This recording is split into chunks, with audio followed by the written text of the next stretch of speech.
Hello my YouTube family. तो जैसे कि आइए हम देखते हैं ए एन का रोल। तो जैसे कि मैंने लास्ट वाले क्लास में मैंने ए एन का बहुत सारा एग्जाम्पल मैंने बता दी हूँ। तो आज की क्लास में मैं ए एन का रूल 1 देखते हैं। तो आइए देखते हैं रूल 1 में क्या है। तो जैसे कि इंग्लिश लैंग्वेज में केवल 3 आर्टिकल हैं। कितने हैं? 3। बोले तो कितने आर्टिकल हैं? 3 है। तो कौन कौन से? A and the. तो जैसे कि इंग्लिश लैंग्वेज में केवल 3 आर्टिकल हैं, 3 आर्टिकल्स हैं। कौन कौन से? ए एंड तथा द। तो आर्टिकल्स का प्रयोग नाउन से पहले करते हैं। किसके पहले करते हैं? आर्टिकल्स का प्रयोग नाउन से पहले। तो जैसे ये कुछ एग्जाम्पल है, जैसे दिस इज अ बॉय, यह एक लड़का है। तो बॉय हमारा क्या है? बॉय हमारा नाउन है। तो नाउन के पहले हम ए आर्टिकल लगाएंगे। तो जैसे कि बोले नाउन से पहले हमें क्या करना है? आर्टिकल का प्रयोग करना है। तो ऐसे दूसरा एग्जाम्पल क्या है? दैट इज एन एलिफेंट, वह एक हाथी है। तो हाथी हमारा क्या है? एलिफेंट क्या है? हमारा नाउन है। तो नाउन के पहले हम आर्टिकल का यूज किए हैं, तो आर्टिकल एन लगाए हैं। तो ऐसे आ बॉट आ पेन, मैंने एक कलम खरीदी। तो पेन हमारा क्या है? नाउन है। तो नाउन के पहले हम आर्टिकल का यूज किए हैं। तो ए हमारा क्या है? आर्टिकल है। तो ऐसे द सन इज हॉट, सूर्य गर्म है।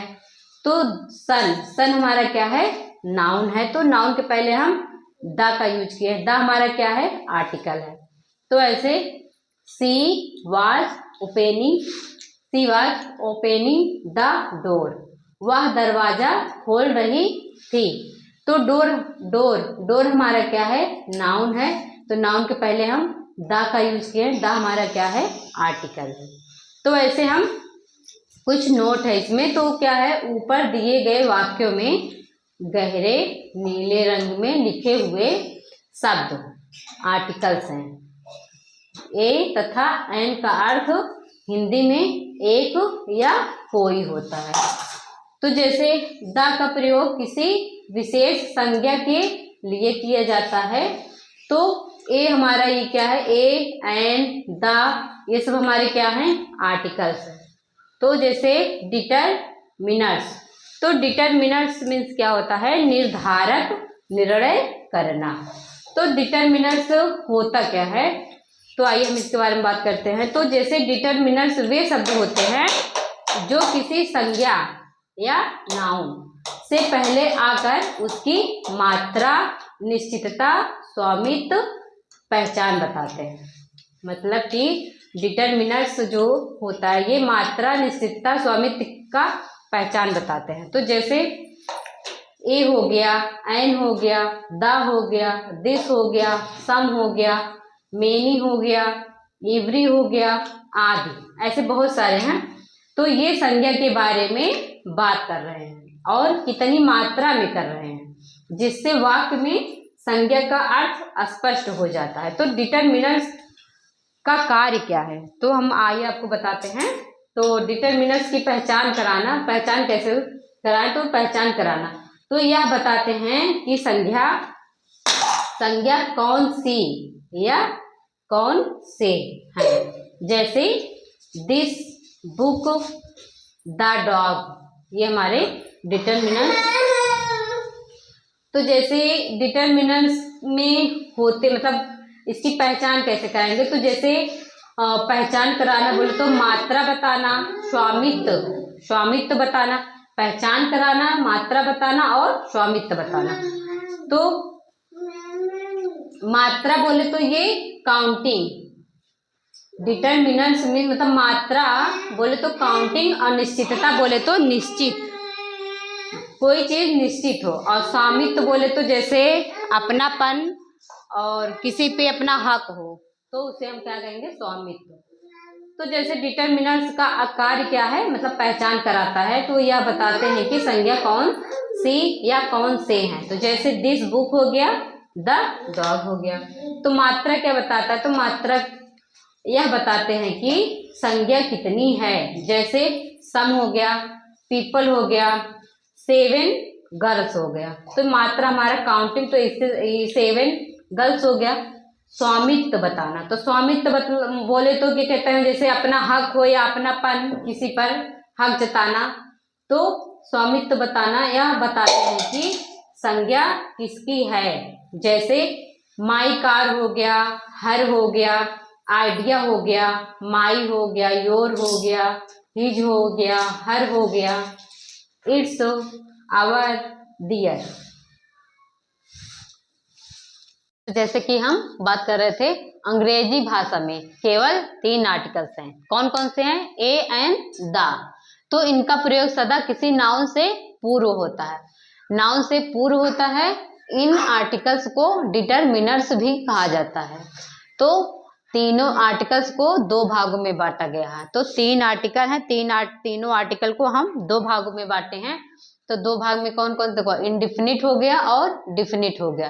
तो डिफिनिट में ए और एन आएगा और डिफिनिट में द आएगा। तो ये हमारा तीनों आर्टिकल हो गए। तो डिफिनिट मीन्स क्या होता है? अनिश्चित। आर्टिकल मीन्स उपपद, और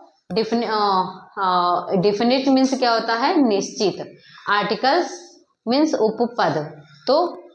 तो ऐसे इनडिफिनिट आर्टिकल्स के अंतर्गत ए तथा एन आते हैं, और इनका प्रयोग किसी सिंगुलर नंबर, बोले तो अनिश्चित संज्ञा से पूर्व होता है।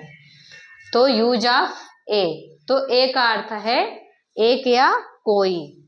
तो इसका प्रयोग ऐसे नाउन के पूर्व किया जाता है जो किसी कॉन्सोनेंट से आरंभ हो।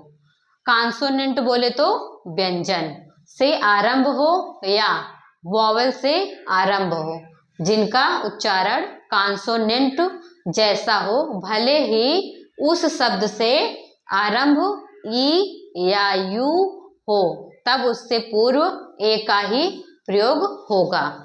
जैसे क्या हो गया? A boy, a unit, a dog, a European, a week, a table, a university, a weak man, a 1 rupee note. जैसे कि क्या बोले?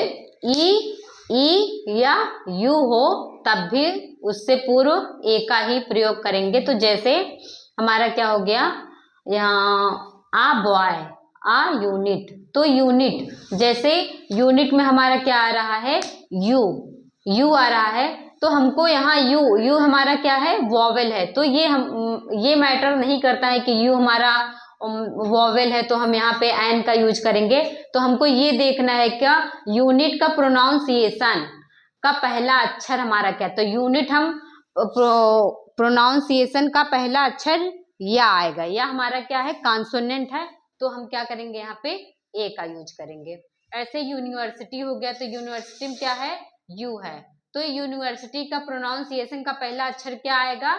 या। तो या हमारा क्या है? कॉन्सोनेंट है। तो हम यहाँ पे ए का यूज करेंगे। तो ऐसे आ 1 रुपी नोट हो गया।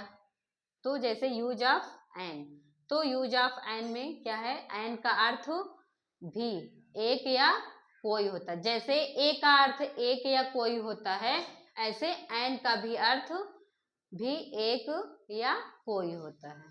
तो इसका एक या कोई है, इसका प्रयोग ऐसे नाउन के पूर्व किया जाता है जो किसी वॉवेल बोले तो ए ई आई ओ यू से आरंभ हो, कोई किसी वॉवेल से आरंभ हो या ऐसे कॉन्सोनेंट से आरंभ हो जो वॉवेल की ध्वनि दे।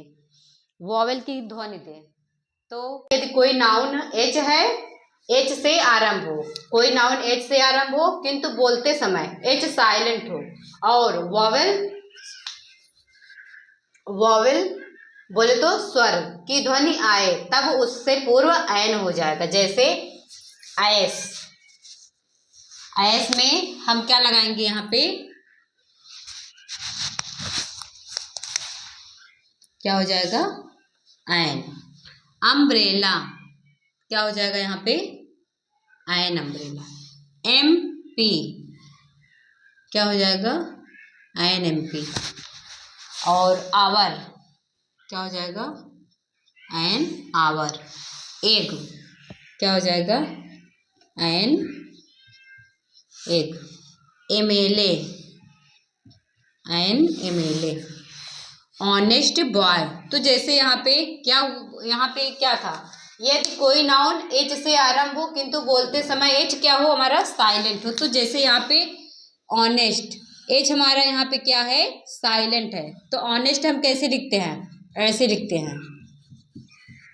ऑनेस्ट कैसे लिखते हैं, हम ऐसे लिखते हैं। तो यहाँ पे एच हमारा क्या है, साइलेंट है। तो हम यहाँ पे एन का ऐसे इंक पॉट, तो यहाँ पे क्या हो जाएगा, एन इंक पॉट। ऐसे FIR, तो यहाँ पे क्या हो जाएगा, एन FIR। ऐसे एक्स रे, तो क्या हो जाएगा, an X ray. LLB, an LLB। NCC, तो क्या हो जाएगा, एन NCC। SDO, तो क्या हो जाएगा, एन SDO।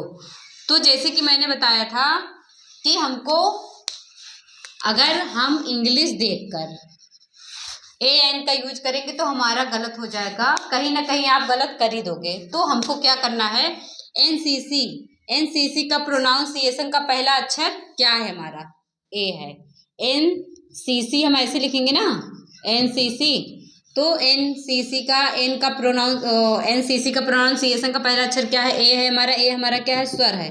तो हम क्या यूज करेंगे, एन करेंगे। इसीलिए हमेशा हिंदी का देखकर ये हम AN का यूज करेंगे। तो आशा करती हूँ आप लोग को समझ में आ गया होगा। तो ऐसे हमारे क्लास में बने रहिए। जहाँ आपको समझ में ना आया हो आप कमेंट करके मुझे बता सकते हैं। ये हमारा हो गया है। तो रूल 1 मैं नेक्स्ट वाले क्लास में बताती हूँ आपको।